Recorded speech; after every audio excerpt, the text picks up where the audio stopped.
లక్ష్యమును జీవమును ఆధారము నీ వాక్యము నా త్రోవకు.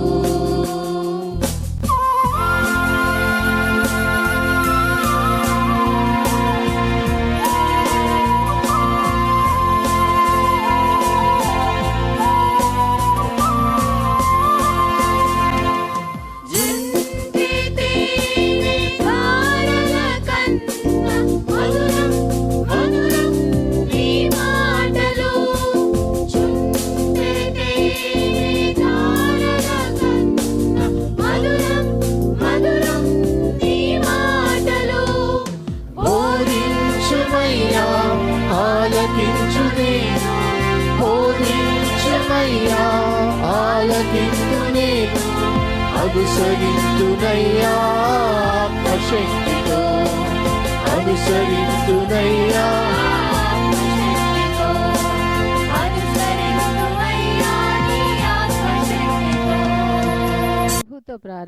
ప్రభుతో ప్రారంభం అనే ఆధ్యాత్మిక అనుదిన ప్రార్థనా కార్యక్రమానికి ప్రేమతో మిమ్మల్ని ఆహ్వానిస్తూ ఉన్నాం.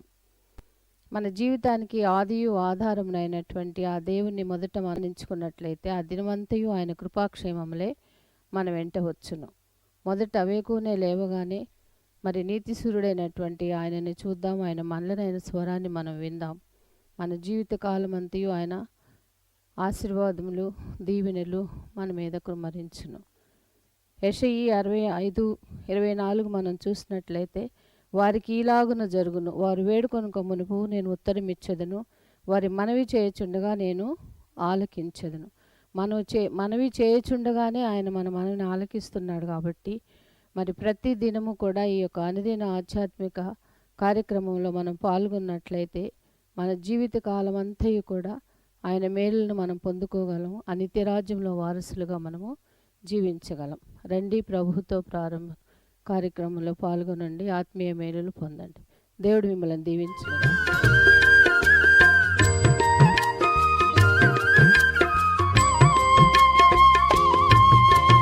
రెండు విశ్వాసులారా రెండు విజయము సూచించు, రెండు విశ్వాసులారా రెండు విజయము సూచించు. చుండెడు సంతోషంబును గల్గి మెండుగా నెత్తుడి రాగముల్ నిండవు హర్షము మనకు నియమించే దేవుడు. విజయం విజయం విజయం విజయం. రెండు విశ్వాసులారా రెండు విజయము సూచించు, రెండు విశ్వాసులారా రెండు విజయము సూచించు.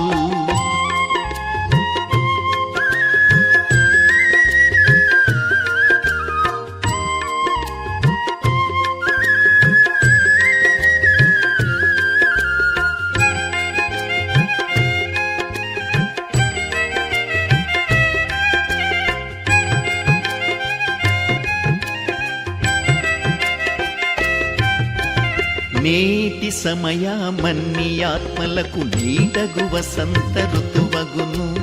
నేటి సమయమన్ని ఆత్మలకు నీడగు వసంత ఋతువగును. వాటముగా జరసాలను గెలిచి వరుసగమున్నాళ్ళు నిద్రించి సూటిగా లేచెన్ యేసు సూర్యుని వలెన్. విజయం విజయం విజయం విజయం. రెండు విశ్వాసులారా రెండు విజయము సూచించు.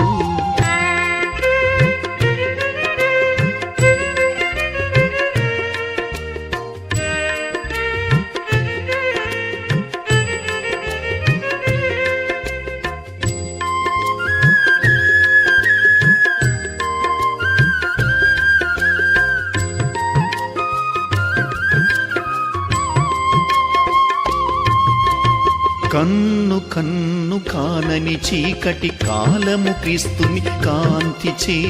కన్ను కన్ను కానని చీకటి కాలము క్రీస్తుని కాంతిచే. నిన్నాళ్లకు శీఘ్రముగా పోవుచున్నది శ్రీయేసుని కెన్నాళ్ళ కాగని మనసన్ను తూగువిన్ విజయం విజయం విజయం విజయం రెండు విశ్వాసులారా రెండు విజయము సూచించు. క్రీస్తునందు ప్రియమైన దేవుని సంగమా, మరొక నూతన దినమును దేవుడు మనకు అనుగ్రహించాడు. నూతన వారంలో ప్రవేశించాం.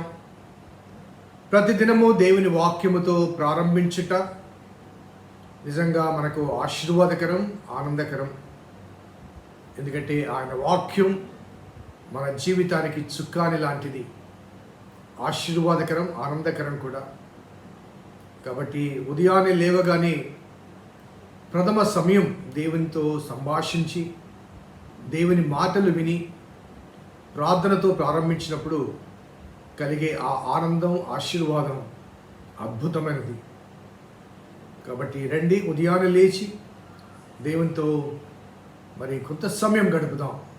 ప్రభుతో ప్రారంభం, అనుదిన ధ్యానం, ఆత్మకు క్షేమం. ప్రార్థన చేద్దాం.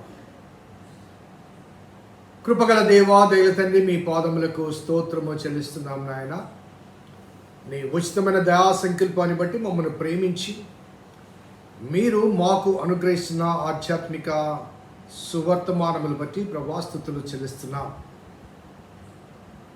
నీ చేత ప్రేమించబడి ప్రత్యేకించబడిన ప్రజలుగా మేము ఎలా జీవించాలో, ఎలా జీవించకూడదో ఆ ఆధ్యాత్మిక నియమావళి మీరు మాకు బోధిస్తున్నారు. ఆలకించాలి, అన్వయించుకోవాలి, అనుసరించాలి. కాబట్టి ఆ మనస్సు మాకు అనుగ్రహించమని మా రక్షకుడైన యేసు నామమున అడిగి వేడుకొంచున్నాం తండ్రి, ఆమేన్. స్నేహితులారా, నేటి కొరకు ఏర్పాటు చేయబడిన లేఖన భాగం కీర్తనల గ్రంథము 1వ కీర్తన 2వ వచనం. యెహోవా ధర్మశాస్త్రమందు ఆనందించుచు దివారాత్రము దానిని ధ్యానించువాడు ధన్యుడు. శనివారం నాడు మొదటి వచనాన్ని, దుష్టుల ఆలోచన చొప్పున నడవక, పాపుల మార్గంలో నిలవక, అపహాసకులు కూర్చుండు చోట కూర్చుండక, ఈ మాటలు మనము జ్ఞాపకం చేసుకున్నాం. అలాగే ఈ మొదటి కీర్తన దేవుడు అనుగ్రహించిన ఒక ఆధ్యాత్మిక నియమావళిని, మరి కీర్తన గ్రంథానికి ఒక మినీ ఇంట్రడక్టరీ సినాప్సిస్ అని, బైబిల్ యావత్తుకు ఇది ఒక మినీ బైబిల్ లాంటిదని చెప్పడం జరిగింది. ఎందుకంటే ఈ చిన్ని కీర్తనలు అనగా 6 వచనాలు కలిగిన కీర్తనలు దేవుడు మన నుంచి ఏమి కోరుతున్నాడో, ఏమి కూడదని చెబుతున్నాడో ఆ వాస్తవాలు సంక్షిప్తంగా అందించబడ్డాయి. కాబట్టి ఈ కీర్తన మరి కొన్ని అంశాలు ధ్యానం చేస్తుండగా గత దినం అనగా శనివారం నాడు దుష్టుల ఆలోచన చొప్పున నడిచిన ప్రథమ దంపతుల జీవితం, ఆ సర్పము ద్వారా, ఆ సర్పము మాటలు విని ఎటువంటి పాపపు స్థితిని మానవ జాతి మీదకి తీసుకుని వచ్చారో ఆ వాస్తవాన్ని జ్ఞాపకం చేసుకుంటూ, మరి 2వ వచనం ఈనాడు, యెహోవా ధర్మశాస్త్రమందు ఆనందించుచు దివారాత్రము దానిని ధ్యానించువాడు ధన్యుడు అనే మాటను. అనగా దేవుని వాక్యాన్ని ధ్యానం చేయాలంటే మొదటిగా విడిచిపెట్టవలసినవి దుష్టుల ఆలోచన చొప్పున నడవక, పాపుల మార్గంలో నిలవక, అపహాసకులు కూర్చుండు చోటన కూర్చుండక, ఆ తదుపరి యెహోవా ధర్మశాస్త్రమందు ఆనందించాలి. ఆ 3 విడిచిపెట్టి ఆ తర్వాత దేవుని ఆలోచించాలి, దేవుని ధర్మశాస్త్రమందు ఆనందించాలి. దేవుని ధర్మశాస్త్రం అన్నప్పుడు మరి పరిశుద్ధ గ్రంథంలో మోషే ద్వారా సీనాయి పర్వతము దగ్గర దేవుడు ధర్మశాస్త్రం అందించక ముందు అప్పటి ప్రజలు ధర్మశాస్త్ర సంబంధమైన విధి విధానాల మధ్య లేరు. కానీ ఎప్పుడైతే ఐగుప్తులోంచి వారు బయటికి వచ్చారో వారిని ఒక దేశముగా దేవుడు వారిని ప్రత్యేకపరిచి నా ప్రజ అంటూ వారికి కనాను దేశాన్ని అందించుటకు మరి ఒక దేశముగా వారిని నిర్మించబోయే ఆ సందర్భంలో వారికి ఒక కాన్స్టిట్యూషన్ అవసరం కాబట్టి దేవుడు ఆ దేశంలో ప్రవేశించకముందే సీనాయి పర్వతం దగ్గర ధర్మశాస్త్రాన్ని మోషే ద్వారా అందించారు. సో ఆ ధర్మశాస్త్రము ఆ ప్రజలు దేవుని ప్రజలుగా భావించబడి దేవుని ప్రజలుగా కొనసాగాలి, దేవుని ప్రేమను పొందాలి, దేవుని ఆశీర్వాదాలు పొందాలంటే దేవుని నియమావళికి బద్ధులై ఉండాలి. కాబట్టి వారు దేవుని ప్రజలని దేవుడు అనుగ్రహించే స్వాస్థ్యంలో జీవించబోతున్నారు కాబట్టి వారి కొరకు ఆ కాన్స్టిట్యూషన్ అందించబడింది. మనము భారత ప్రజలుగా గతంలో బ్రిటిష్ వారి యొక్క అణచివేత కింద ఉన్నాం. ఆ తర్వాత స్వతంత్ర భారతదేశాన్ని మనం పొందిన తర్వాత మనకంటూ ఒక కాన్స్టిట్యూషన్ పొందాం. అదే రీతిగా వారు కూడా ఐగుప్తు దాస్యంలో ఉన్నప్పుడు వారు ఐగుప్తు యొక్క పరిపాలన కింద ఉన్నారు, ఆ దాస్యంలో ఉన్నారు.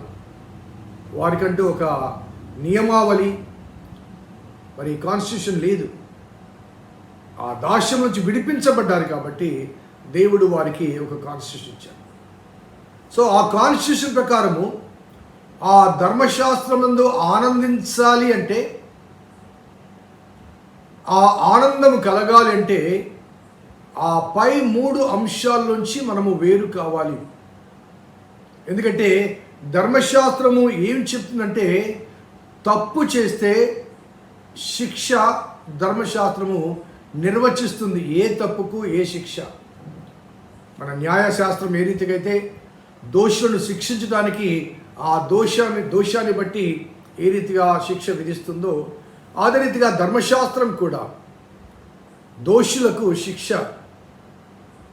కాబట్టి దుష్టుల ఆలోచన చొప్పున నడిచినప్పుడు ధర్మశాస్త్రము శిక్షిస్తుంది. ఆ శిక్ష ఏమిటో తెలియచేస్తుంది. దాని ప్రకారము ఆనాటి నాయకులు కానీ యాజకులు కానీ శిక్ష విధిస్తారు. సో దుష్టుల ఆలోచన దాని యొక్క ముగింపు ఏంటంటే ధర్మశాస్త్ర సంబంధమైన మరి శిక్ష. అనగా ఆ కాలంలో ఆనాటి కాలంలో ధర్మశాస్త్రము కింద ఇశ్రాయేలు జనాంగం ఉన్నారు కాబట్టి, మోషే తర్వాతి కాలంలో యేసుక్రీస్తు కాలం వరకు ధర్మశాస్త్రం కింద వారు ఉన్నారు కాబట్టి ధర్మశాస్త్రము దుష్టుని ఆలోచన చొప్పున నడిచేవారికి, పాపుల మార్గంలో నిలిచేవారికి, అపహాసకులు కూర్చుండే వారికి ఆ ధర్మశాస్త్రము శిక్ష విధిస్తుంది, పనిష్మెంట్. కాబట్టి ఆ ధర్మశాస్త్రమందు ఆనందించే అవకాశాలు వారికి లేవు. ఆ ధర్మశాస్త్రము ఎప్పుడు ఆనందం కలిగింపజేస్తుందంటే దుష్టుల ఆలోచన చొప్పున నడవక, పాపుల మార్గంలో నిలవక, అపహాసకులు కూర్చుండు చోట కూర్చుండక, అప్పుడు ధర్మశాస్త్రాన్ని ధ్యానం చేస్తే ఆ ధర్మశాస్త్రం ఏం చేస్తుందంటే ఆనందాన్ని కలిగింపచేస్తుంది. ఎందుకంటే ఆ ధర్మశాస్త్రము కేవలము దుష్టులకు శిక్ష మాత్రమే కాకుండా మంచివారికి క్రమశిక్షణ ఇస్తుంది. అనగా పాపులకు ధర్మశాస్త్రము శిక్ష విధిస్తుంది, మంచివారికి ధర్మశాస్త్రము క్రమశిక్షణలో కొనసాగుటకు అవకాశం ఇస్తుంది. దుష్టులకు పనిష్మెంట్, మంచివారికి అది డిసిప్లిన్, క్రమమైన జీవితాన్ని ఇస్తుంది. కాబట్టి ధర్మశాస్త్రంతో ఆనందించాలంటే మొదట ఆ 3 దుష్టుల ఆలోచించకుండా నడవక, పాపుల మార్గం నిలవక, అపహాసకులు కూర్చుండే చోట కూర్చుండక యెహోవా ధర్మశాస్త్రమందు ఆనందించాలి. సో ఆ ఆనందము ఎప్పుడు కలుగుతుంది? మరి ఈనాడు మనము ధర్మశాస్త్రం కింద లేము కదా, క్రొత్త నిబంధన ప్రజలము కదా. మరి ఈనాడు ధర్మశాస్త్రం లేదు కాబట్టి మరి ఏ రీతిగా ఆ శిక్ష నుంచి తప్పించబడతాం? పాపము చేస్తున్నాం, దుష్టుల ఆలోచించకుండా నడిచిన, పాపుల మార్గం నిలిచిన, అపహాసకులు కూర్చున్న అనుభవాల మధ్య కొనసాగుతున్న నేటి తరానికి, అనగా క్రీస్తు తర్వాత ప్రజానీకానికి ధర్మశాస్త్రం కింద వారు లేరు కాబట్టి వారు ఏ రీతిగా శిక్ష నుంచి తప్పించబడతారు, ఏ రీతిగా మరి ధర్మశాస్త్రం లేనప్పుడు మరి క్రమశిక్షణకు నియమావళి ఏమిటి? ఈనాటి ప్రజగా ఆనాటి వాక్య భాగాన్ని మన జీవితానికి అన్వయించుకోవటానికి ప్రయత్నం చేస్తే పౌలు భక్తుడు కొన్ని మనకు ఆధారాలు, అవకాశాలు మనకు చూపిస్తాడు. ఒకసారి చూద్దాం. రోమీలకు రాసిన పత్రిక 3వ అధ్యాయం, మనకందరికీ తెలిసిన వాక్య భాగాలే, మనం ఒకసారి మీకు జ్ఞాపకం చేస్తాను. 3వ అధ్యాయంలో 23వ వచనం చూడండి. ఏ భేదము లేదు, అందరూ పాపము చేసి దేవుడు అనుగ్రహించు మహిమను పొందలేకపోతున్నారు. సో దుష్టుల ఆలోచన చొప్పు నడవక, పాపుల మార్గం నిలవక, అపహాసకులు కూర్చుండక, మరి దేవుని ధర్మశాస్త్రమందు ఆనందించాలన్న భావన నేపథ్యంలో మరి అందరూ పాపులైనప్పుడు, ధర్మశాస్త్ర సంబంధమైన శిక్షకు వారసులైనప్పుడు, మరి ఆ శిక్ష నుంచి ఎలా తప్పించబడాలంటే ఏ భేదము లేదు, అందరూ పాపము చేసి దేవుడు అనుగ్రహించు మహిమను పొందలేకపోతున్నారు అంటూ మరి అక్కడ ఒక సొల్యూషన్ ఇస్తున్నాడు. అదేంటంటే, కాబట్టి నమ్మువారు ఆయన కృపచేతనే యేసుక్రీస్తునందలి విమోచనము ద్వారా ఉచితముగా నీతిమంతులని తీర్చబడుతున్నారు. సో ధర్మశాస్త్రము శిక్ష చూపిస్తుంటే, యేసుక్రీస్తు ద్వారా మనకు ఆయన కృపను బట్టి ఉచితముగా నీతిమంతులుగా భావించబడే, తీర్పు తీర్చబడే అవకాశాలు కలుగుతున్నాయి. ఇదే విషయాన్ని రోమీయులకు రాసిన పత్రికలోని 6వ అధ్యాయం చూడండి, 6:23. ఏలనగా పాపం వల్ల వచ్చు జీతము మరణము అయితే దేవుని కృపావరము మన ప్రభు అయిన యేసుక్రీస్తునందు నిత్య జీవము. నిత్య జీవం. సో పాపం వల్ల వచ్చు జీతం మరణం కాబట్టి మనము ధర్మశాస్త్రము కింద లేము కాబట్టి ఈ కాలంలో ఎలా తప్పించబడాలంటే యేసుక్రీస్తు ద్వారా ఉచితముగా ఆయన కృపను బట్టి మనకు దేవుడు నిత్య జీవాన్ని అనుగ్రహించాడు. ఇంకొక మాటలో చెప్పాలంటే మనము పొందవలసిన శిక్షను, మనకు చెందవలసిన ఆ శిక్షను, పాపం వల్ల వచ్చు జీతము మరణాన్ని ఆయన స్వాగతించి ఆయనదైనటువంటి నిత్య జీవాన్ని మనకు అనుగ్రహించాడు. మన జీతాన్ని ఆయన తీసుకున్నాడు, తన జీవాన్ని మనకు అనుగ్రహించాడు. It was a great exchange. So నేడు మనము ధర్మశాస్త్ర సంబంధమైన శిక్షా విధిలో లేము, కానీ క్రీస్తు ద్వారా కలిగిన క్షమావిధిలో మనం ఉన్నాం. ఎఫెసీ పత్రికలో కూడా పౌలు భక్తుడు ఈ మాట చెప్తూ 2వ అధ్యాయం చూడండి, మొదటి మాట, మీ అపరాధముల చేతను పాపముల చేతను మీరు చచ్చిన వారై ఉండగా ఆయన మిమ్మల్ని క్రీస్తుతో కూడా బ్రతికించెను అంటాడు. 5వ వచనంలో అయితే, ఆయనను దేవుడు కరుణా సంపన్నుడై ఉండి మనము మన అపరాధముల చేత చచ్చిన వారమై ఉండినప్పుడు సైతము మనడల చూపిన తన మహా ప్రేమ చేత మనలో క్రీస్తుతో కూడా బ్రతికించెను. మనం చచ్చిన వారమై ఉండగా ఆయన ప్రేమ చేత క్రీస్తుతో కూడా బ్రతికించడం. సో పాత నిబంధన ఆనాడు అనగా క్రీస్తు శిలువలో జరిగించిన కార్యక్రమము జరిగించబడలేదు కాబట్టి, ఆయన ప్రేమ వ్యక్తీకరణగా ఆయన మరణాన్ని పొందిన అనుభవం అప్పటికి జరగలేదు కాబట్టి, అప్పటికి ఇంకా వారు ధర్మశాస్త్రం కింద ఉన్నారు కాబట్టి, ధర్మశాస్త్రం నందు ఆనందించాలంటే పాపాన్ని విడిచిపెట్టాలి.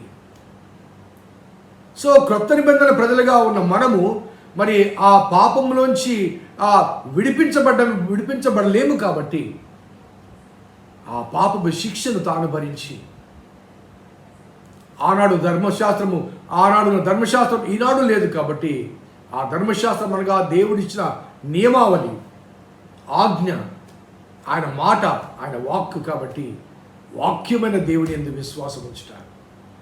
అనగా నూతన ధర్మశాస్త్రం ఏదంటే దేవుడే స్వయంగా ఆది యందు వాక్యముండును, వాక్యము దేవుడైండును, వాక్యము దేవుని యొద్దను, ఆ వాక్యమే శరీరధారి కృపా సత్య సంపూర్ణుడుగా మన మధ్య వచ్చాడు. కాబట్టి నమ్మువారు ఆ కృప చేతనే, ఆ కృప ద్వారానే రక్షణ పొందుతాం, ఆ కృప ద్వారానే నిత్య జీవాన్ని పొందుతాం. కాబట్టి delighting in the word of God, delighting in the law of God.